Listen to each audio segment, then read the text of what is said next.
Following the death of George Floyd, my company began posting internal materials and hosting trainings based on critical race theory.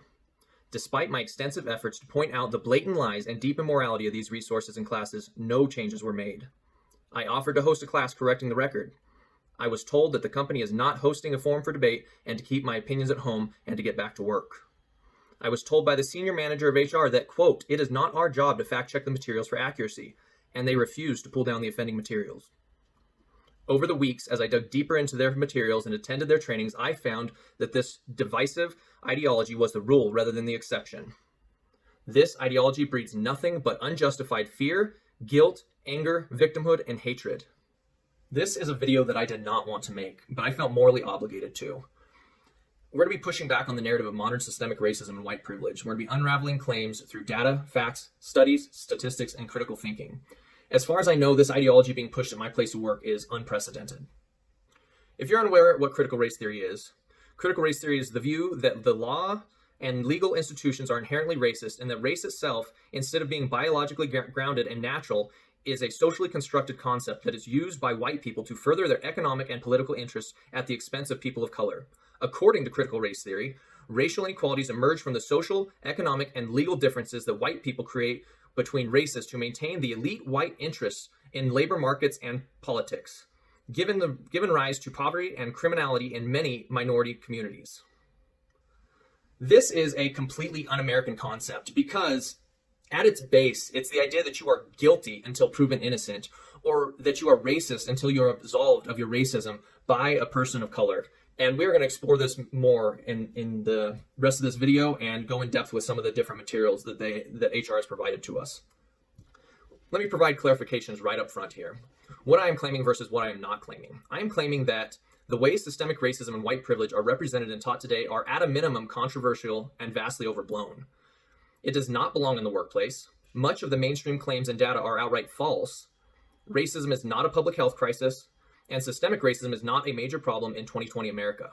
And don't worry, I will provide data and sources to support these bold claims. Now, equally important is what I am not claiming. I'm not claiming that racism does not exist in the United States today. I am not claiming historic systemic racism never existed in the United States. I am not claiming Black Americans are currently not feeling any effects of historic racism and historic oppression. Nor am I claiming that Black Americans are not feeling or not suffering disproportionately from class-based disparities. Now, a little about me. I have been with my company for 5 years now. I served honorably 5.5 years in the U.S. Army Infantry, after which I pursued a master's degree in electrical engineering. I became a research and development electrical engineer for our company, which is a federally funded research and development center, or an FFRDC. And our company employs nearly 13,000 employees. We tackle some of the nation's most sensitive and difficult national security problems, and we are absolutely critical to the nation's security. I could not say enough good things about the people that I work with and the work that we do. Anyways, let's fix this so we can get back to focusing on what we do best, national security. So what controversial views did or does my company HR department boost? My HR department hosted an internal webpage about a couple months ago, and it was titled Talking About Race in the Workplace. Now, let me give a disclaimer up front here. I am not saying that I disagree with everything in these resources. You do not need to disagree to realize that most of these materials are controversial, political in nature, and do not belong in the workplace. So what are these claims? America is chronically systemically racist. Racism is a public health crisis. Silence is compliance, or even silence is violence. You must be an activist. This is a you're with us or against us type of thinking, and it is directly in opposition to dialogue and diversity of thinking. Colorblindness is racist, and the validity of your ideas is dependent upon the color of your skin. Many of these materials seem to be dedicated to convincing you that even you are unconsciously racist. The implication being that if you, the least racist person you know, are a little bit racist, then just imagine how racist the rest of the nation is. Now, there was a document posted to the internal website, and it was hosted as a PDF internally, and it was called 75 Things White People Could Do for Racial Justice. There's a link there to the actual source site, and it's been since updated to 100 or possibly over 100 by now, things that white people could do for racial justice. So let's see what this document entailed and what they had in it.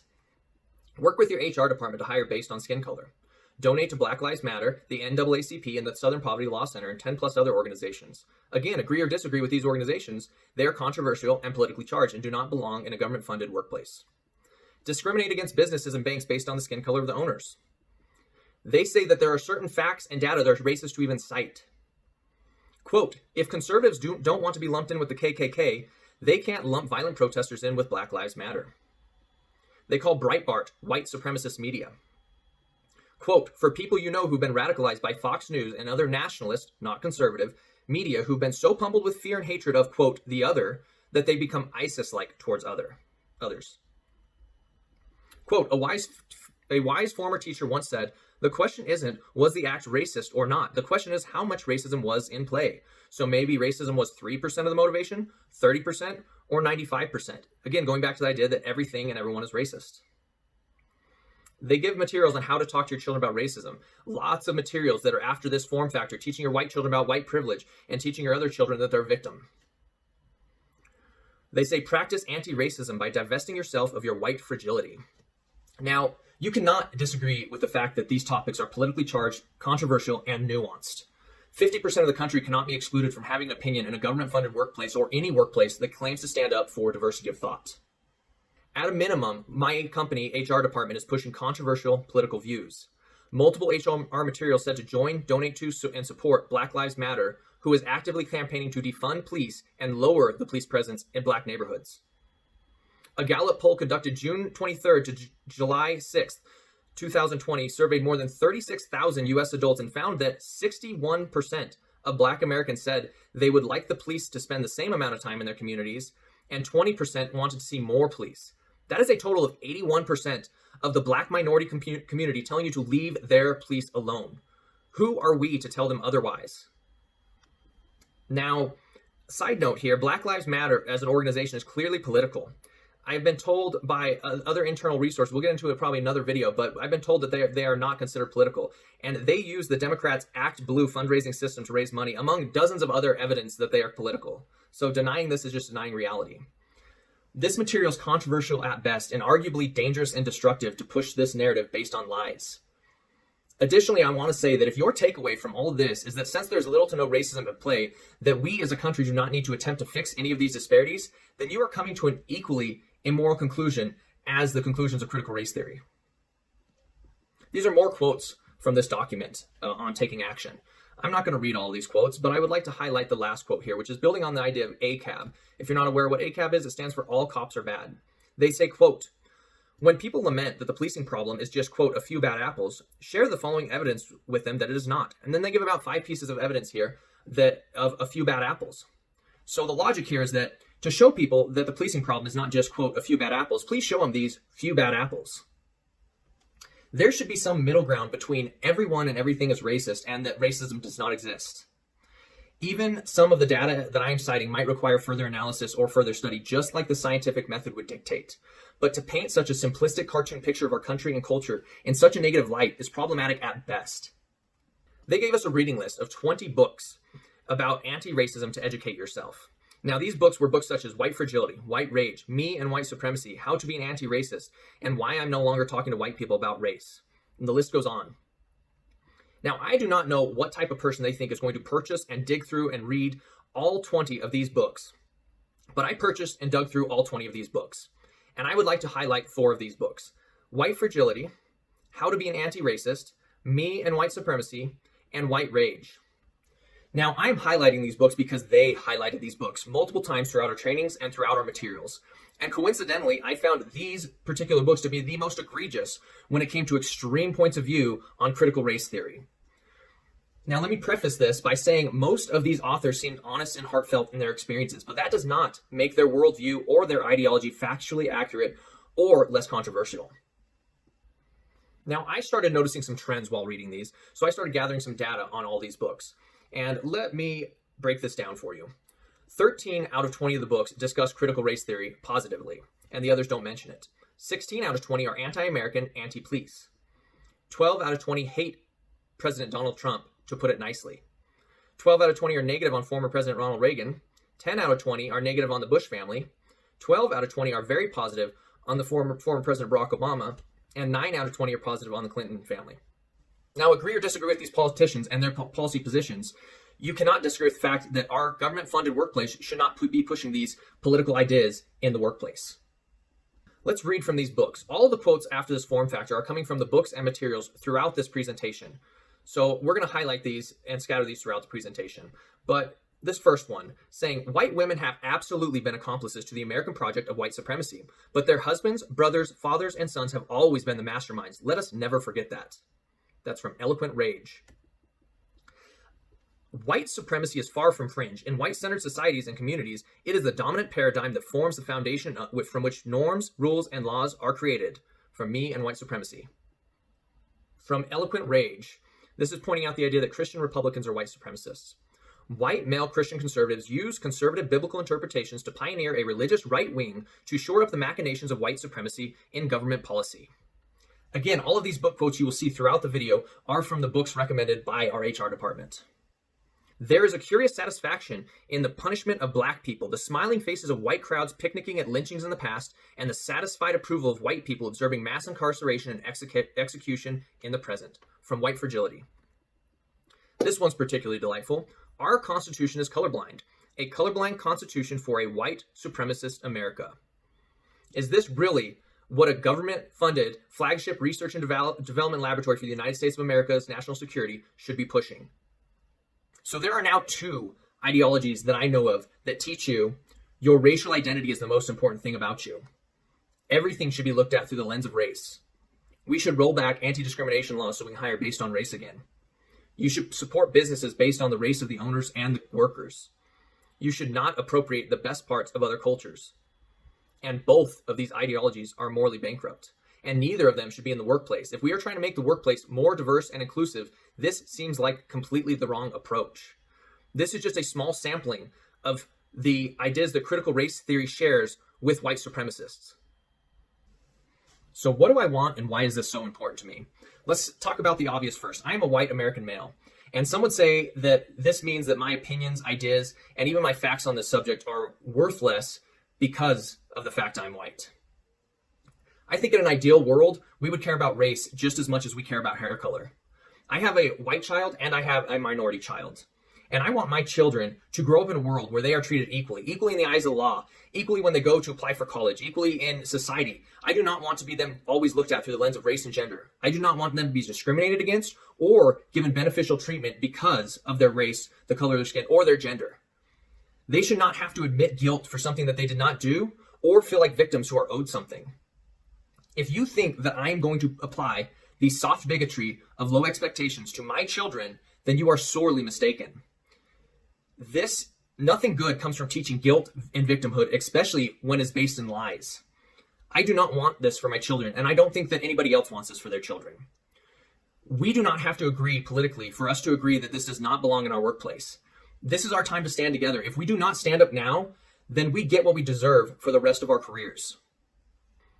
Before I get into data, I want to point this out. I started noticing trends that I could eliminate over 90% of the claims on systemic racism with these 5 simple checks.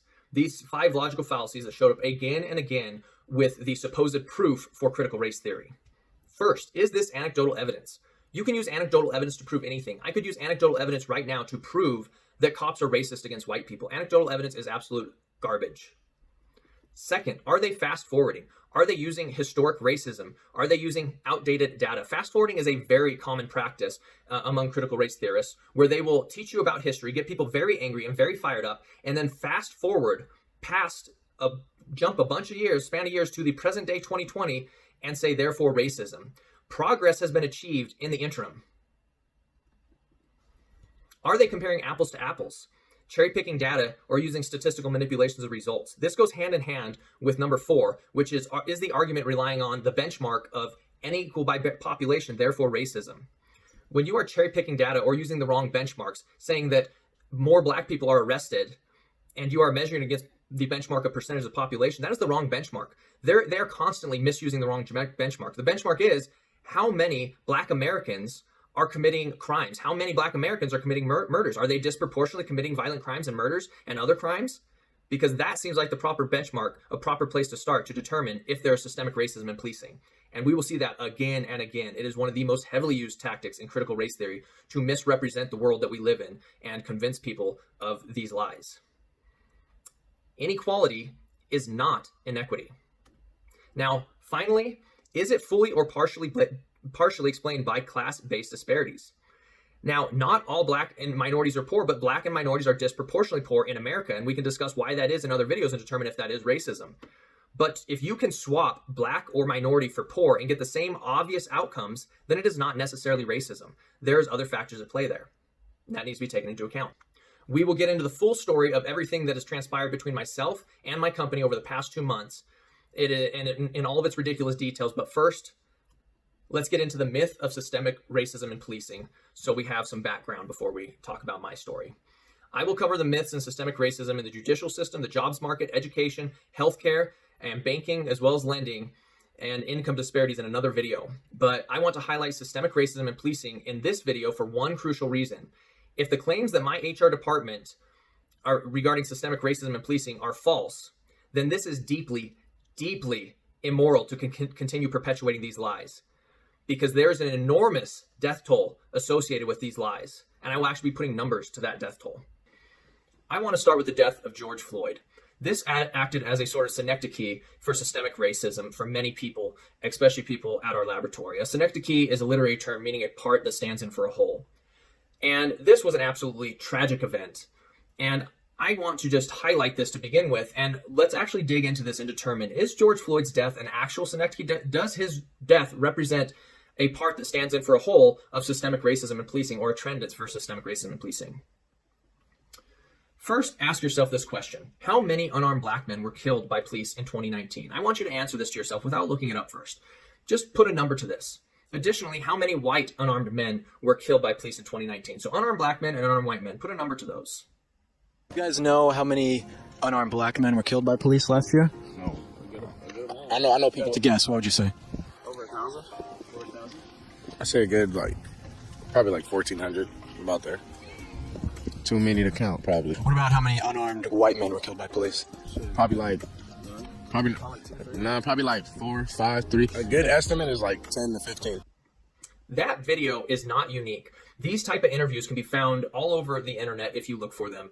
And this sentiment is held by many Americans right now because of the critical race theory and the misinformation being pushed on this subject, that thousands or even tens of thousands of unarmed black people were killed.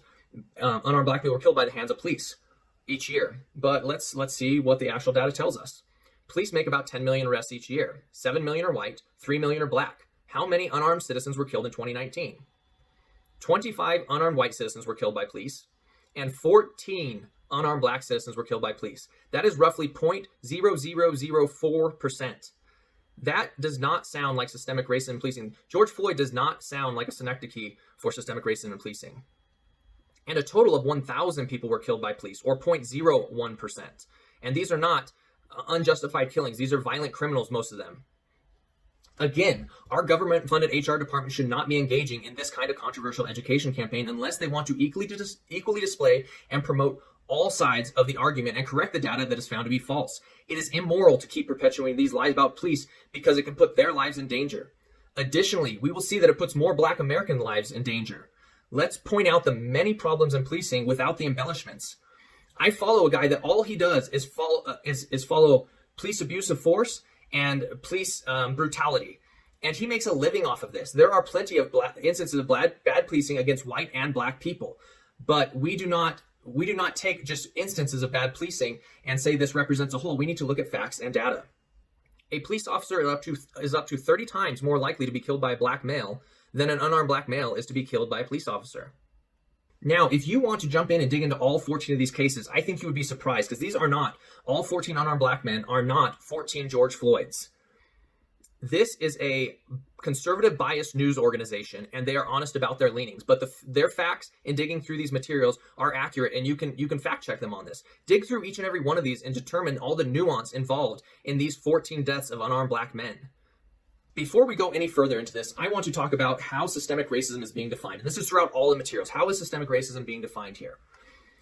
We'll break this down to 3 categories. Number 1, American institutions of today are racist, in which case everyone except racists would oppose them. The data used to support this argument does not hold up to scrutiny, as we will discover. Number 2, most or all inequality is explainable by racism. Unequal by the population benchmark, therefore racism. We have already discussed this. This is a logical fallacy. Correlation is not causation. This is a weak argument, and it's also easily disproven. And finally, historic racism is still being felt today. Again, I am not claiming that Black Americans are currently not feeling any effects of historic racism and historic oppression. But is all inequality explainable by historic racism and oppression? Are there no other explanations for disparities in levels of income inequality, crime, police interaction, or other disparities? There are three questions that must be answered. First, how severe are the inequalities according to the data? What percentage of the inequalities we see are due to systemic racism? And how do we correct these inequalities? Ronald G. Fryer Jr. is a professor of economics at Harvard University. He has won multiple prestigious awards for his work in the field, and at age 30, he became the youngest African American to receive tenure at Harvard. Of Fryer's 2016 study, an empirical analysis of racial differences in police use of force, he said it was the most surprising result of my career. He says he began the study in response to his anger over the deaths of Michael Brown and Freddie Gray. He examined 1,332 shootings that occurred between 2000 and 2015 in 10 major police departments. Fryer and his team spent an estimated 3,000 hours poring over the data. To his admitted surprise, Fryer concluded that the racial bias narrative is demonstrably false when it comes to police-involved shootings.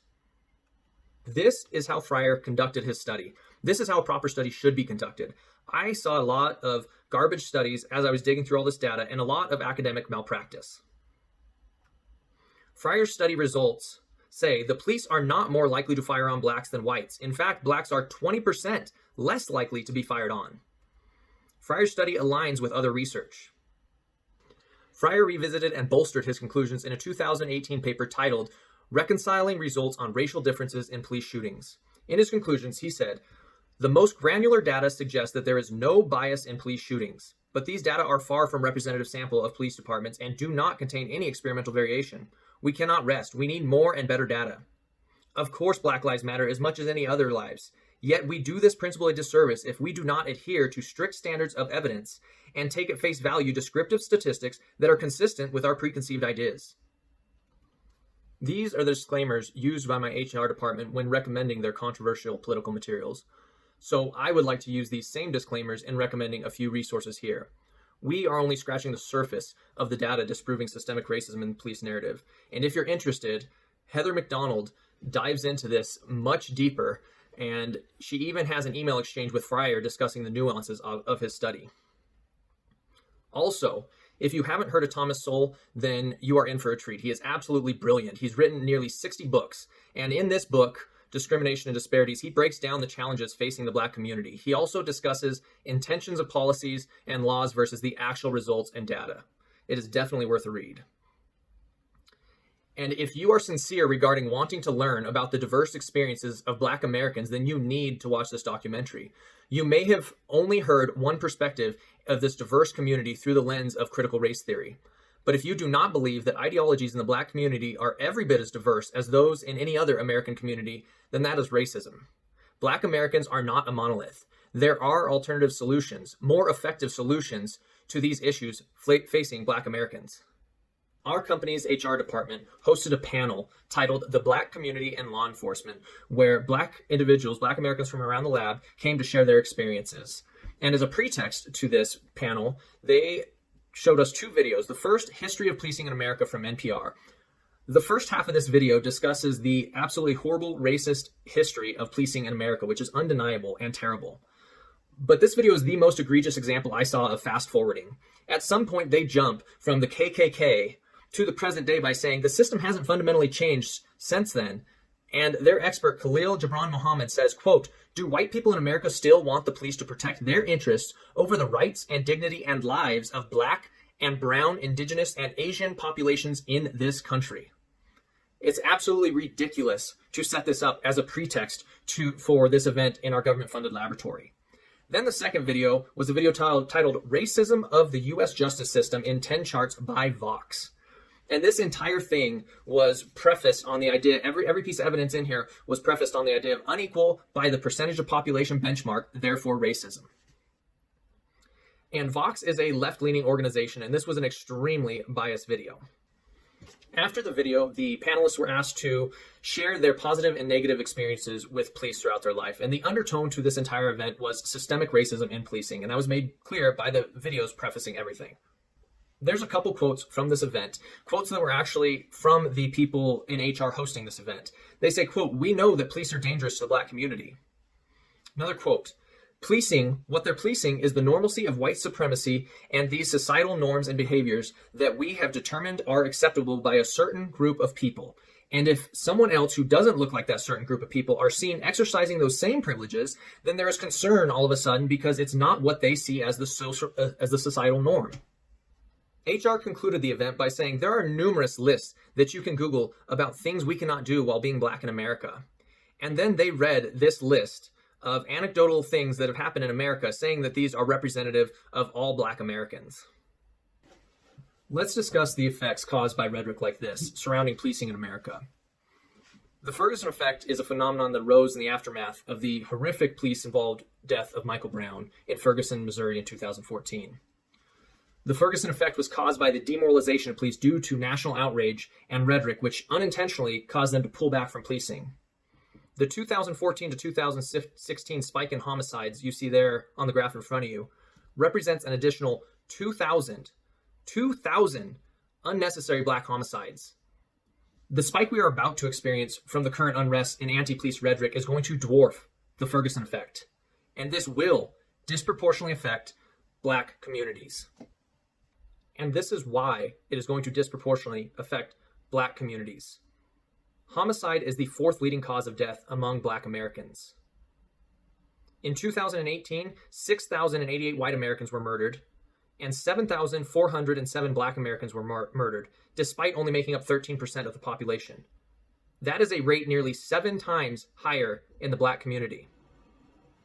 And 94% of Black victims were killed by other African Americans. Black Americans are over 30 times more likely to be killed by a Black male than by police, and over 500 times more likely if they are unarmed. If this is the first time that you are hearing any of this and you consistently listen to media, then I suggest you diversify your media sources. I would be irate if I found out that sources I trusted for years had been lying to or misleading me, especially on a subject this important. The deaths and chronic injury rates for police is going up. Cops are dying because of this rhetoric, because of this ideology of critical race theory. But their deaths and injuries are dwarfed in comparison to the loss of lives we are seeing in the Black community due to the spike in homicides. Let's discuss more tragic effects. Since the start of the unrest following George Floyd's death, homicides are up 40% in St. Louis, 100% in Minneapolis, 182% in Chicago, 200% in Seattle, and 240% in Atlanta. Shootings doubled in New York City. In June, 97% of shooting victims were people of color. At least 35 children under the age of 18 have been fatally shot, nearly all Black. This is a direct result of the pullback in policing due to this angry critical race theory rhetoric. Rhetoric and misinformation which my HR department is amplifying. At what point does this rhetoric become dangerous or immoral? At what point is it wrong for our government-funded laboratory to be pushing this kind of ideology? It is unlikely that the people in our HR department with high-paying jobs will feel the effects of this rhetoric, but throwing fuel on a fire that is unjustly burning is profoundly depraved. Numerous trainings and materials from our HR department discussed how we teach our white and Black children about policing in America and how to interact with police in America. If we as a nation are teaching our Black children critical race theory, then they are going to go into every police interaction with some combination of fear, anger, and nervousness. This does not make them or the officers safer. This rhetoric needs to stop. I am going to be covering other claims from my HR trainings and materials, as well as giving an update on my situation in upcoming videos. I'll be covering claims such as a 2014 study claiming resumes with Black-sounding names are 50% less likely to receive a callback. High schools with mostly African American and Latino students are less likely to offer courses in Algebra 2 or chemistry than high schools with mostly white students. African American students are more than twice as likely to be suspended as white students, even in preschool. Redlining is still affecting the Black community today. Black borrowers from banks pay more for the same loans with the same qualifications. We're going to discuss healthcare and the increasing disparities in life expectancy between Black and white people in the United States. We'll discuss income disparities and inheritance. On average, Black men's prison sentences are 20% longer than white men's for comparable crimes. Black people and white people use drugs at similar rates, but Black people are far more likely to be arrested for drug use. African Americans are far more likely to be stopped and searched, although the contraband hit rates are higher among white people. Those wrongfully convicted and later exonerated by DNA are disproportionately African American. Black former convicts get fewer employer callbacks than white former convicts. And Black kids are far more likely to be tried as adults and more likely to receive life sentences. I found this statistic particularly shocking. Upon further investigation, I found that once again, critical race theorists were using percentage of the population benchmark rather than the crime benchmark. Black juveniles commit murders at 8 times the rate of white juveniles. And this statistic is heartbreaking, and we'll discuss why this disparity may exist and what we as a country can do to solve this tragic disparity.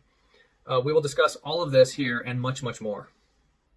Let's discuss anecdotal evidence. I want to play a clip for you from the video, Racism by the Numbers. Data is cold in a way that humans are not, and to really understand these statistics and their impact on the real lives of real people, we need to find ways to listen to those people.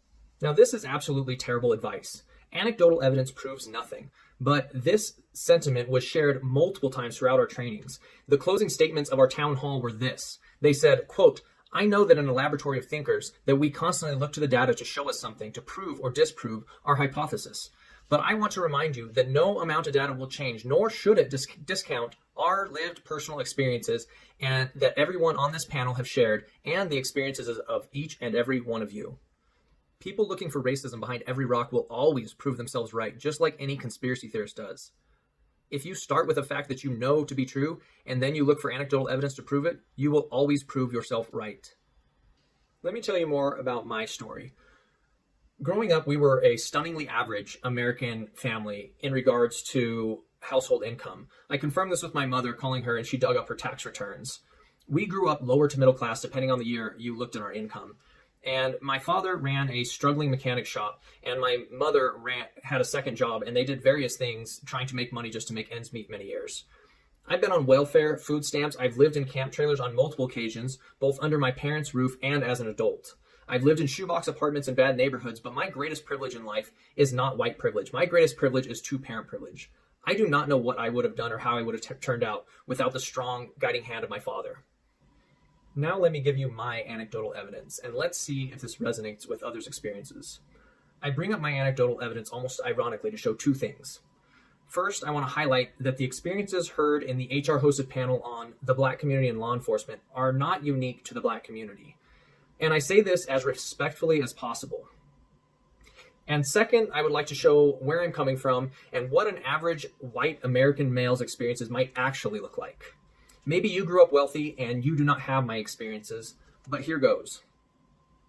Here's some of my experiences that could have been perceived as racism if myself or those close to me were Black. My uncle was wrongfully arrested by police and brutally beaten, and nothing happened to the officers. My brother was pulled over 14 times the first 12 months that he was driving. 14 times in 12 months. And this was probably due to the fact that he was a crappy driver and he was driving a loud yellow Blazer. We were stopped by police at one point with my brother after swimming somewhere that we were not allowed. We were all teenagers.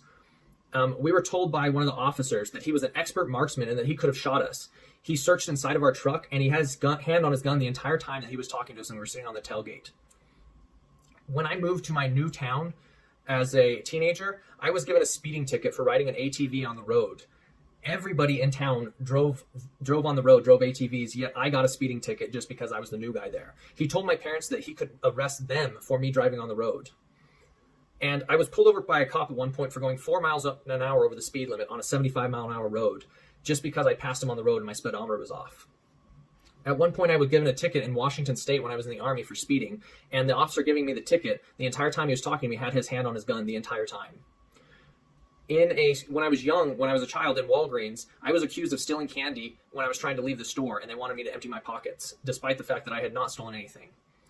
I used to work construction, and I used to walk into these stores dressed like a street urchin, all messy, with my clothes torn, and the looks that I got and the way I was treated just by being dressed like that were completely different than what I experienced going in after getting cleaned up. 2 weeks ago, my sister-in-law's fiance was at a store in line, and he works construction as well, and he's a bigger guy, and this lady turned around and was actually physically startled and walked to another line because of him. After high school, I joined the Army because I could not afford college. I had no inheritance to help me out with that, and my white privilege did not seem to help me pay for college. I benefited from military privilege because I had a pulse, so they allowed me to join. After the Army, while I was pursuing my bachelor's degree, I was able to apply for scholarships and grants. And I qualified, or I was able to apply for 6 scholarships and grants. But I noticed that had I been black, I would have been able to apply for an additional 24 grants and scholarships, some of which went entirely unfilled. I had the military helping me pay for my college education, but other poor white Americans have no such help with their education and their futures. That does not sound like white privilege to me. White male privilege does not exist at my current company. If you're applying for a job and you're a person of color or a female, then you will be given preferential treatment. There's multiple black-only organizations that help recruit and hire and promote people of color. And when you get to the company, there are black-only organizations that help you network within the company. My company is even starting a race-gender pipeline, which we're going to discuss later. We cannot assume or judge someone's struggles or privilege based on the color of their skin. We should not use anecdotal evidence to stereotype diverse groups of individuals, especially on a topic such as systemic racism and policing, which is factually inaccurate. Now let's move on to my company's reactions to my concerns. This all started about 2 months ago at the end of June with a few politically charged controversial emails that showed up in my email. And they were from 3 director level managers. And in the end, I decided to ultimately ignore them. Then came an announcement for company sponsored events about a week later. 3 events. First, how to speak to your children about racism. Over 300 people ended up attending that event. Then the black community and law enforcement, over 400 people attended that event. And finally, the town hall hosted by the president of the labs, titled, "What is Systemic Racism and What Can We Do About It?" Nearly 4,000 employees attended that. I kind of thought maybe these will all be moderate. Maybe these are going to be corporate sanitized trainings and not going to be an issue. But at the bottom of this invite to these trainings, I saw this. They say, "We invite you to review these resources to learn more about these topics and how to be an agent of change." And then they threw these 2 disclaimers in there that we discussed previously, essentially saying whatever we throw past here is fine. This allows us to post any political materials that we would like. And I want to remember all members of the workforce that you are not allowed to talk about politics at work. The resources on the internally hosted HR webpage were filled with dozens of videos, books, PDFs, websites, articles, political activist calendars, and biased media websites. After reviewing these materials, I became extremely concerned. These materials were clearly political and even racist in nature, and they should not be distributed on company or government resources. So I decided to resolve this through the proper official company channels. I had 2 goals when I started this process. Either 1, the materials on the webpage and classes are found to be in violation of company policy and be corrected or removed, in which case I'd go back to my day job and fully focus on our laboratory's national security mission without the distractions. Or 2, all or most of the controversial materials and classes are found to be within company policy, in which case I could plan my own classes and post my own materials on the subject. All sides of the debate would be presented and heard, and both sides would remain focused on facts while correcting misinformation. The rest of these events unfolded over the next month and a half, and I want to give a disclaimer that this is my biased perception of events. But starting July 6th, I spoke with my level 1 and level 2 managers and made my concerns known. And they thought some of my concerns were merited, so they sent me on to the ethics department, who eventually got me in touch with the human resources team that were the page owners, the webpage that's in question. That was taking too long, and they seemed to be slow rolling things, so I went back to my level 1 manager, who got me in touch with government relations. And we went back and forth with government relations and eventually received an answer that it seemed like most of the materials might be within policy, so I met with my level 1 manager after that for a goals clarification, and she told me that I could move forward with creating a class. I created a title and an excerpt, and I even highlighted one of the problematic videos in the materials. And I sent it on to ethics and government relations to ask them if it was in violation of policy or if I could send it out as a class invite. They sent me back to the human resources team and said they were in charge of approving all classes relating to this type of material. And so I had a couple emails that I CC'd the senior HR manager on asking for a faster resolution. We were going to be meeting already about a week and a half later, and I sent 2 emails off, and I received no response until our August 3rd meeting. So I met with my manager, a diversity workforce specialist for divisions, an equal employment opportunity specialist, and the senior manager and chief diversity officer. I was told that the materials posted to the internal webpage were rushed due to demand, and they did not go through the proper process. And I felt like they were hinting there that even if you get a class approved, it's going to take you much longer than our process took. And they said that many of the items and materials were removed from the webpage. I had been checking the webpage and watching it closely, and I could only see one thing that was removed, and it was the very video that I had highlighted. And that was not even the worst offender as far as critical race theory, not by a long shot. And as of today, most of the materials are still up on the site. In fact, I think all the materials are on the site except for that one video. I was asked by one of the HR individuals there about my background on diversity. Now, I think it's ridiculous that I need a resume on diversity, but here goes. In junior high, I went to a very diverse school where white males were the minority. I had numerous minority friends growing up, and I was criticized regularly for being white. After high school, I joined the Army Infantry, and there I had the opportunity to learn Arabic and Pashto for about a year and a half. And I got really close to my teachers there and learned a lot about their culture and a lot about their personal experiences. And while deployed, I was extremely close with a lot of our interpreters, and I even helped one of our interpreters gain citizenship in the United States after his life was threatened because of his work with the United States Army. I worked with soldiers from around the world, soldiers from other nations. I fought alongside the Afghan National Army and Afghan police, and those interactions honestly changed my life dramatically, because they caused me to introspect about my views on religion and caused me to significantly shift my worldview. I worked and fought alongside every race, Black Americans, Hispanic Americans, from all over the country, every walk of life. We put our lives in each other's hands. We fought side by side, and we worked extremely hard to create a cohesive team that worked well together. Race did not matter. What mattered is, can you do your job? Can I count on you? When it's you and me, and we're out there in the middle of a firefight, can I count on you?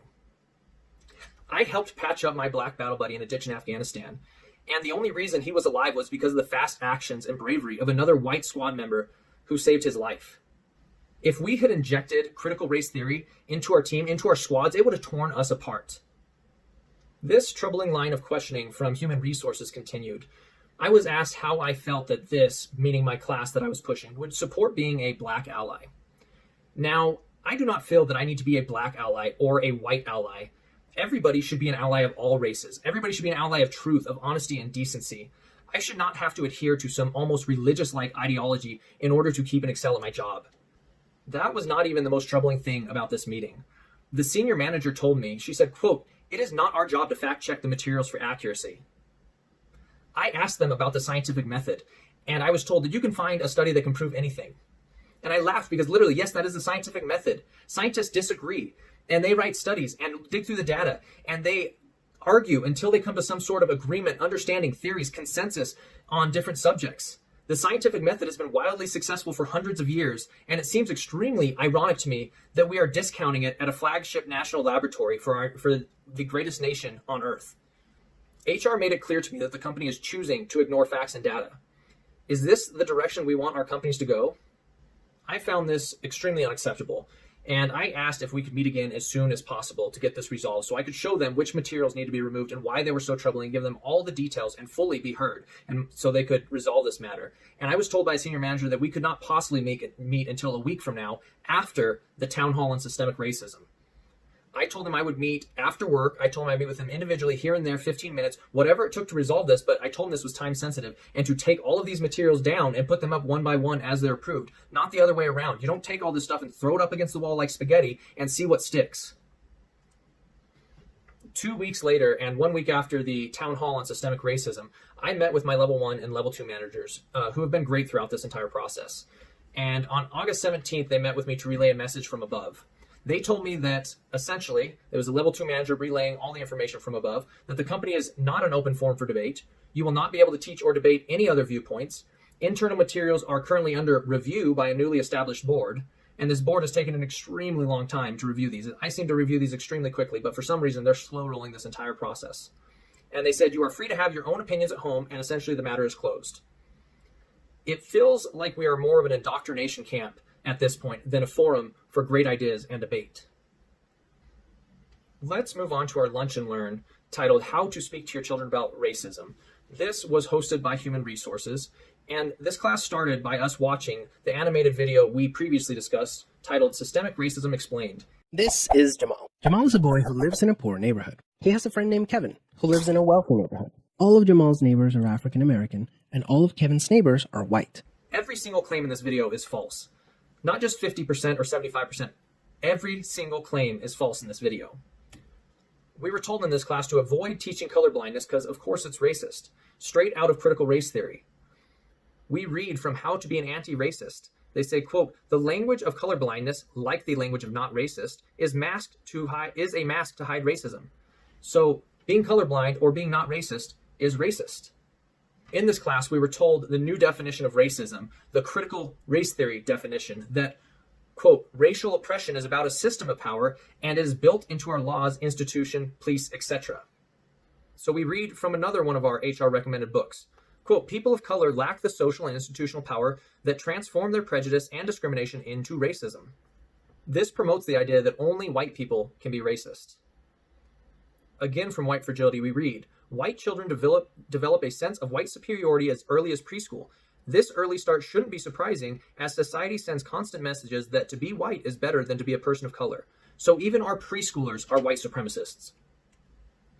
Then came the most concerning portion of it, teens and tweens. They told us this is where we see the biggest change in the conversation for black parents compared to white parents. They go on to explain, white children at this age need to understand white privilege, what that means, and how they can use that white privilege to be an ally to their friends of color, using your privilege to stand up for those you see bullied.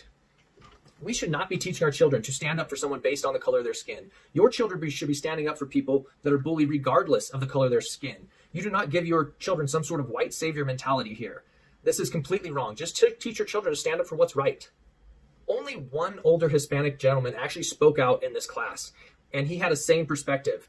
Out of all 250 of us, he is the only one that had a spine, and I want to thank him for speaking out. He talked about how he did not see this type of pervasive racism everyone is talking about, and it all seems like nonsense. And he was destroyed both in the comment section and when he asked his question to the entire group. He asked another question at the end. He said, if I speak to a coworker and mention that they're black, is that wrong? It is a fact, and I'm not trying to offend them. And the answer honestly surprised me. He was answered by, I believe, another black woman on the panel who said, it is not about your intent. It is about how it is perceived. You may not intend to offend them, but the person receiving may feel that way. That's why this stuck out to me when I was reading from their books. So you want to talk about race. They say, it is about race if a person of color thinks it's about race. And so, if a person of color says something is about race, it is, regardless of the details, regardless of whether or not you can connect the dots from the outside. In this ideology, it is the people of color who are the arbiters of truth.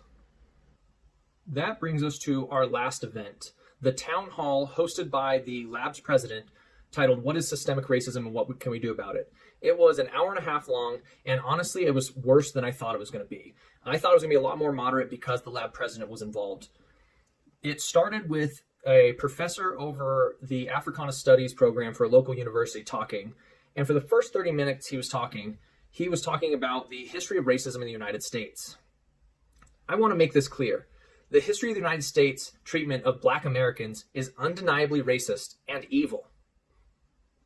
This professor then fast forwards from that evil racist history of slavery and Jim Crow to the modern day 2020 America, thereby skipping 60 years of racial progress.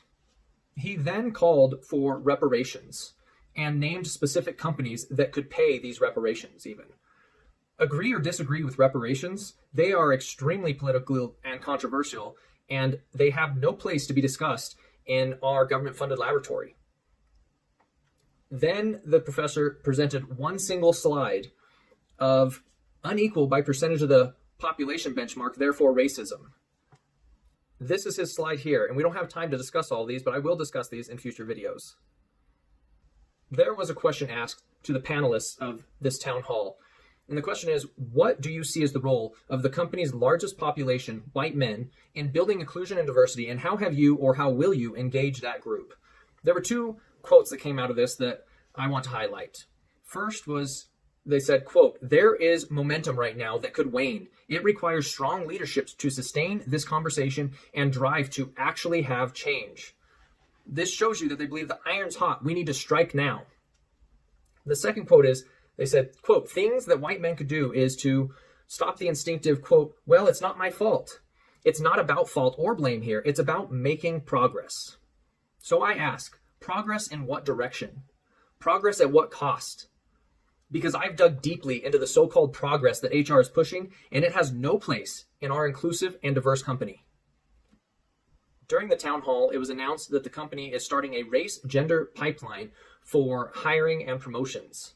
They said, quote, we have come to a point where we are requiring diverse panels and diverse candidate pools for positions as we fill them. Thinking about unconscious bias in the hiring process and even unconscious bias in the performance review process. Managers, when hiring, do you value diversity and inclusion? Our company is starting an affirmative action program for hiring and promotions at our company. That means that if we have two equally qualified candidates, one black and one white, the black candidate is now guaranteed to get hired over the white candidate. Now, I don't know how many points that being diverse would add to this decision, or how much less qualified a black candidate can be and still get hired or promoted over a white candidate, but that does not sound like white privilege to me.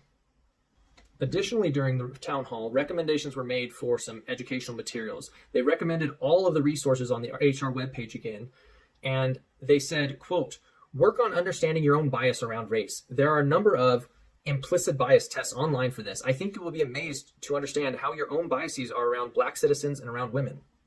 Let's talk about racial implicit bias tests or unconscious bias tests. If this is your first time hearing of this, racial implicit bias tests essentially show you that you are unconsciously racist and did not even know it. And no, this is not a joke. I'm not trying to be funny. This is a real thing being pushed by our HR department. Let's talk about the test, retest reliability, and validity of these tests. They say, quote, in psychology, a measure is considered to be reliable if it has a test, retest reliability of at least 0.7 or 70%, although it is preferred to be over 0.8. Studies have found that racial bias IAT studies have a test, retest reliability score of only 0.44.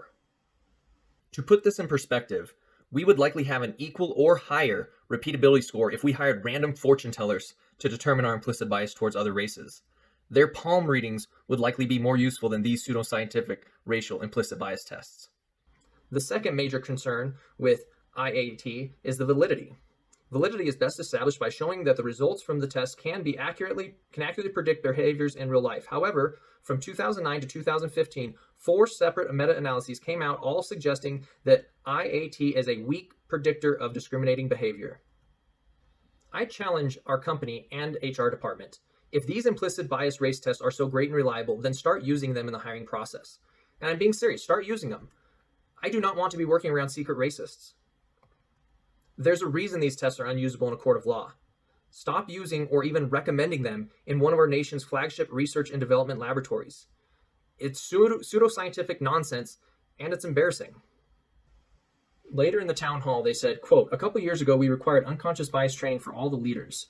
And that got me thinking, what type of leadership training are we doing here at the laboratories to get to this point? And luckily, there was an article that came out about a week ago diving deep into these trainings.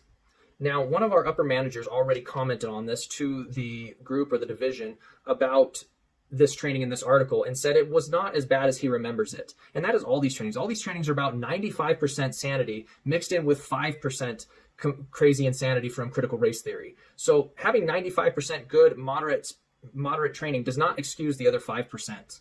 So let's go to that now. National Nuclear Laboratory Training on White Privilege and White Male Culture. August 12, 2020, Christopher F. Rufo.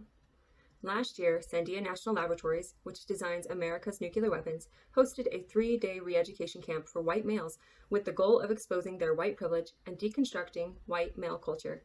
I've obtained exclusive whistleblower documents revealing that last year, the National Laboratory sent its white male executives to the La Posada Luxury Resort to undergo a mandatory training called White Men's Caucus on Eliminating Racism, Sexism, and Homophobia in Organizations. In the opening thought work session, the trainers demand that the men make a list of associations about white male culture. The trainers write white supremacists, KKK, Aryan Nation, MAGA hat, privileged, and mass killings. The trainers insist that white males must work hard to understand their white privilege, male privilege, and heterosexual privilege. They claim that white men benefit from positive stereotypes that far outweigh the Tim McVeighs and Ted Krasinskis of white maleness. Next, the white male employees must expose the roots of white male culture. which consists of rugged individualism, a can-do attitude, hard work, and striving towards success, which sound good, but are in fact devastating to women and people of color. In fact, the trainers claim that white male culture leads to lowered quality of life at work and home, reduced life expectancy, unproductive relationships, and high stress. It also forces this white male standard on women and minorities. In a subsequent session, the white males must publicly recite a series of white privilege statements and male privilege statements. They must accept their complicity in the white male system and their role in creating oppressions. Finally, as a re-education camp concludes, the white males must write letters directed to white women, people of color, and other groups regarding the meaning of this caucus experience. They apologize for their privilege and pledge to become better allies. Who is leading the struggle session? A company called White Men as Full Diversity Partners. This is no joke. Their company is literally called White Men as Full Diversity Partners, and they specialize in confronting those who typically hold all the power, namely white males. It's time to expose this taxpayer-funded pseudoscience and rally the White House and legislators to stop these deeply divisive training sessions. My goal is simple. We must pass legislation to abolish critical race theory in the federal government. Let's push as far as we can. After learning more about the trainings that have been going on for our leaders at the laboratory, the push for critical race theory at the lab starts to make a lot more sense. As I said before, the lab president hosted this event, and he had a lot to say. He says, quote, "The journey began on May 26, 2020. After seeing the death of George Floyd, I realized that I was an ally in voice only, but of very little action." And this idea of allyship was pushed very strongly. A lot of people talking about being allies. And I found this interesting. In Me and White Supremacy, they say, a person with white privilege does not get to proclaim themselves an ally to Black, Indigenous people of color. A person with white privilege does not get to be the judge of whether what they are practicing is actual allyship. So even in their own world of critical race theory, proclaiming yourself an ally is troubling. The lab president went on to say, "I need to take action. Whatever I can do to take action, I'm all ears." HR has a list for that. We discussed it previously. But in reality, being serious, there are other logical, more moral, inclusive solutions presented to these problems that face the Black community in our nation. He says, quote, "Many of us, hopefully all of us, have gone through some element of White Males for Full Diversity Partners training, the training we just discussed. And in there, you learn that particularly white males have a lot of privilege. What are you going to do with that privilege?" He says, "I think I made the mistake of being a vocal ally, but of not taking any of the action. So it is not going to get any better unless white males start taking action." I thought this final quote was the most telling of all of them. He says, "I don't like where we are as a country. I don't know what's happened in the last 10 years, but I really feel like we've gone backwards." I think that is at the crux of critical race theory. Of course you feel like we've gone backwards, despite the fact that we have not gone backwards, despite the fact that things have gotten better in America, not worse. This is my advice to all those listening now, and I want to quote directly from our town hall. "It can be easy to find resources that reinforce feelings or beliefs that we already have. As you are researching, just be cognizant of who you are reading and why they were writing it. Think about confirmation bias. Are you looking to answer the questions that you already believe you know the answer to? Or are you actually seeking out different perspectives and thinking about learning from an inclusive standpoint?" I find it ironic because I've looked at, read, watched, and listened to all of their recommended materials. I wonder, have they researched or even heard any of the facts, data, or opposing viewpoints that I presented here today? This is a quote from the book, What Doesn't Kill You Makes You Blacker. Because what else is there to do when your country decides to elect Donald Trump president beside kick a hole through your living room drywall because your feet just ain't long or strong enough to kick craters through each of the mother effers who voted for him? How else are you supposed to react when first learning about redlining, when first reading about lynching, when first having gerrymandering or gentrification explained to you, when you first study the myriad of colossal racial disparities in everything from income to education? Again, all of this is from our HR recommended reading list and resources. This is what critical race theory yields: fear, guilt, victimhood, and anger. If all of the claims and data on critical race theory are true, are some of the angry mobs, rioters, and looters possibly justified? Is not some or much of the reactionary violence morally vindicated? Are you not morally compelled to act? If all the information presented by my HR department was true, I would be livid. Inaction would not be an ethical option for me, and I would not be here now making this video. We read from How to Be an Anti-Racist, quote, Black minds were awakened to the ongoing reality of racism by the series of televised police killings and flimsy exonerations that followed the Obama election. By 2017, 59% of black people expressed the anti-racist position that racism is the main reason blacks can't get ahead. If this ideology continues to spread, do you really think things are going to get better in the upcoming decades? Do you think critical race theory is going to solve race relations in the United States? Because they have managed to weave a narrative of misinformation so convincing that we have to have this discussion correcting the record in 2020. I highly doubt that critical race theory pundits are going to be more factually accurate in the upcoming decades. Let's talk about damaging types of HR diversity training through studies and facts. There's a piece from The Conversation. This is a pretty unbiased organization, and the piece is called Why Diversity Training on Campus is Likely to Disappoint, and this is obviously relevant to corporations and businesses as well. They say, quote, recent research in psychology and even suggests that diversity training may cause more problems than it solves. Let's look at their study results. In terms of reducing bias and promoting equal opportunity, diversity training has failed spectacularly. They evaluated the impact of diversity in training at more than 800 companies over 3 decades. They found that the positive effects are short-lived and that the compulsory training generates resistance and resentment. Some of the most popular training approaches are of dubious value. There is evidence, for example, that introducing people to the most commonly used readings about white privilege can reduce sympathy for poor whites, especially among social liberals. What does this training actually, or what does this study actually show? What it actually shows is that they don't feel better about black people, only that they feel worse about white people. There's also evidence that emphasizing cultural differences across racial groups can lead to an increased belief in fundamental biological differences among race. This means that well-intentioned efforts to celebrate diversity may in fact reinforce racial stereotypes. If we are re-educating the company and the entire country that America is a racially essentialist caste system and suggest that every inequality is a reflection of the evils of the United States, do you think that this is going to result in more anger, or is it going to result in a diverse new tolerance? The answer is, of course, more anger. Now, what do we do moving forward from here? Number 1, quit pushing critical race theory at our place of work. Refrain from recommending any more political material supporting or opposing specific legislation or politicians. If employees are held to the Hatch Act, then the company must abide by the same standards. Stop teaching implicit bias in reference to racism. Remove all materials and trainings related to modern systemic racism unless they can be proven using the scientific method. Remove all training and materials teaching colorblindness as a negative trait. Allow equal, open debate on these subjects if you want to discuss them moving forward. If you are going to post materials and teach about white privilege, then you must also post materials and teach about black privilege, Hispanic privilege, Asian privilege, etc., while correcting misinformation on white privilege. Finally, remove all non-factual negative materials towards police. If you want to give anecdotal evidence and stories about cops, then you must also give the unbiased statistical materials alongside it. If incorrect, this information is extremely immoral. Critical race theory breeds nothing but unjustified fear, guilt, anger, victimhood, and hatred. It has no place in our inclusive companies which claim to champion diversity of race as well as diversity of thought. Now is the time to speak up. This is your call to action. It takes courage. It may be uncomfortable. It may be inconvenient. But the consequences for not speaking out are far worse. If you work at the labs, talk to your upper management. Email the Secretary of Energy. Make your voice heard. Ensure that every member of the workforce sees this video regardless of the repercussions.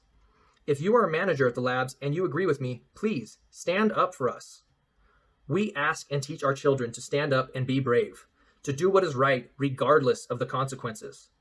Let's not ourselves be hypocrites. Let's stand together now and fight for a diverse and inclusive future that we can actually be proud of.